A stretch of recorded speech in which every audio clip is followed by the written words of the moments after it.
Is there going to be a second lockdown? Well, we are not experts on the science of monkeypox, but actually, we're not experts on anything, to be fair. We just want to give our thoughts on the stock market and how it can get impacted. So, on your screen right now is quite a scary image. This is what monkeypox looks like. As of this recording, what I hear, rumors, or maybe it's already a fact, but Singapore already has 10 recorded cases. Again, correct me if I'm wrong in the comments, but this is just what I'm hearing. In any case, WHO found that monkeypox is dangerous enough to be declared as a global public health emergency. And so this is reminding us and triggering us of COVID memories. Yeah. And the reason why they say this is obviously because there's more cases in Africa than it was then before. So this is their 2023 statistics. You can see it's originated. Whenever it comes out of Africa, it's never really as bad compared to China. But anyways. Yes, exactly. So in total, they reported about 99,000, which is still okay actually. It's not like 1 million. And yeah, basically there's about like 115 or 122 cases in that particular location. So right now, last time in the US and EU also there's some sort of case, but then that died down already. Obviously because no more people is getting monkeypox, but then now it starts to resurface again because of this contagion effect. So how serious is it? Is in 2022 to 2023, more than 100 countries have recorded nearly 90,000 cases and 150 deaths. But in 2024 alone, Africa actually recorded 15K cases and 548 deaths. Crazy, yeah. So that's like a 3x in death and also, actually less cases. But then they alone already is 15K. So that's more deadly. Yeah. So that's why WHO is like, you know what? Let's call it a meeting, man. And so there's few things that you need to know.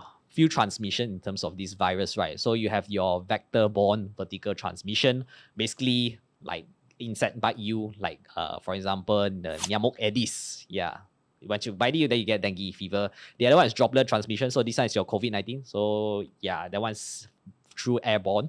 And the last one is direct contact transmission, which is actually where monkeypox and Ebola disease is at.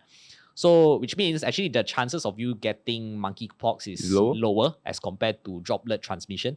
Obviously, because droplet is the air, direct contact is just if you're sitting in a very crowded MRT, then train, then possibly you get it lah. But just to say, at monkeypox, the transmission is pretty low. And Malaysia, actually, we didn't really record any monkeypox yet in 2024. But in 2023, that's the last detected already. They recorded 9 monkeypox cases. Since the first case is actually very minor only. To date, it's basically still no news. Fingers crossed. Now, so that's about it. And if you look at the market reaction, market reaction, the glove starts to like rally like even today also, it start to like go up 4 or 5% because of this issue. So yeah, a lot of people are anticipating that maybe the healthcare stocks will be coming back. But partly yes, because that's the narrative, right, that's behind, but also because there's an upcoming results. So if you look at the recent earnings reported by Harta Lega and even Top Glove, right, their profits are actually improving a lot. So you can see Harta Lega's profit quarter by quarter is already doubled in terms of their net profit. If you look at Top Glove, they're from net loss, now they are making profit. So right now we are actually the market is recovery. The market is actually anticipating a recovery for Kosan, which is going to be reporting soon, this month, and also for Supermax. That is why I think 70 to 80% is more towards their earnings recovery than monkeypox. But definitely monkeypox play a big role also. So yeah, these are a few companies that maybe you can look out for in terms of their fundamentals and earnings perspective. Okay, so final takeaway is whether there will be a lockdown, or I don't think there will be a lockdown. From the looks of it, it's going to be a lot harder for a lockdown to happen. But again, we never know, right? But it's just very unlikely now, especially with the economy like steaming ahead right now for Malaysia. The incentive to lockdown will be very lower, and also because it's not as contagious as COVID-19. Therefore, I think the evidence is pointing towards a no lockdown. Yeah.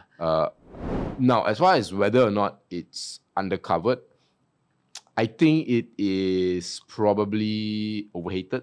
I would say I wouldn't say it's undercovered, because I know a lot of people who still hold the stock since the good old days of 2021. And is this a chance for you to exit now that there's all this news? Potentially, right? If it's definitely if it's above your cost, and if you feel that gloves is not something you want to look at anymore, maybe now is the time to get out. As far as, again, I think the second question is linked to the first. Because my belief is that it's not going to be as intense. Therefore, the gains that you can make from Top Glove or any of the four or any glove companies is going to be quite muted. But I don't know. What do you think? Yeah, same view also. Basically, it's an overhated industry, but because of this recovery, I think there may be some love coming back already. You can just look at the share price today. So we've talked about the technical side of things, the valuation and all of that. But I just want to bring attention to the the psychological, the traumatic side of glove companies. One thing I should have realized about gloves is why I think recovery is a bit hard for them is because they traumatize an entire generation. This is the 1997 of a lot of people in their 30s and 40s, maybe 20s or so, right? So because of them, a lot of them swore off coming back into the stock market. And then there are some people up to today still cursing, my Top Glove is down 90% or 80%. So the psychological element is a very, very big.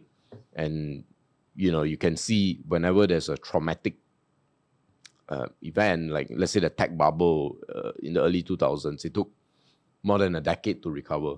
So I'm not saying this is definitely going to be the case for Top Glove, but it's certainly I would take that into consideration, the psychology element, because people who bought these stocks are going to tell their kids about. Right, just like how we were told about 1997 and all of that, and that's why you should stay off the stock market and things like that. Yep, exactly. Okay, so speaking of that, we actually made 59% for FIRL Pro in July 2024. And if you want to know more about FIRL Pro, it's basically our write-ups where we write our companies that we think that is interesting. Basically, we do our own analysis, what we think about the management, the business prospects, risks, and all those interesting stuff. And even management notes, cause some of them we actually do meet the management. And all of this is geared towards you finding interesting companies as soon as possible, right? In the fastest way possible. All of us have busy lives, but we still want to invest. And so how do we solve this Rubik's Cube? Well, that's where FIRL Pro comes in, right? With the reports, write-ups that Jonathan mentioned, it's there to really smoothen and speed up the process. And of course, if you ever fear getting things wrong, 60 to 65% of our reports are positive. And you can see whenever we do a write-up and we put it into, we actually put some of them into 3 portfolios, right? We have the Pro portfolio, Catalyst, and Boring, all depending on what your risk appetite is. So if you are very short-term in nature, Catalyst suits you. FIRL Pro is the very balanced one, and then Boring is, as the name suggests, there's really not much going on, but there are more dividend paying. If you want to get a sense of what it looks like, well, you can check out the free sample segment link and links in the comment section or description. Now, guys, thanks for staying all the way until the end. Hope you stay safe from monkeypox. If you're a glove shareholders, I guess you're a bit happy now, and hope you do well in the stock market until the day you die. Bye bye.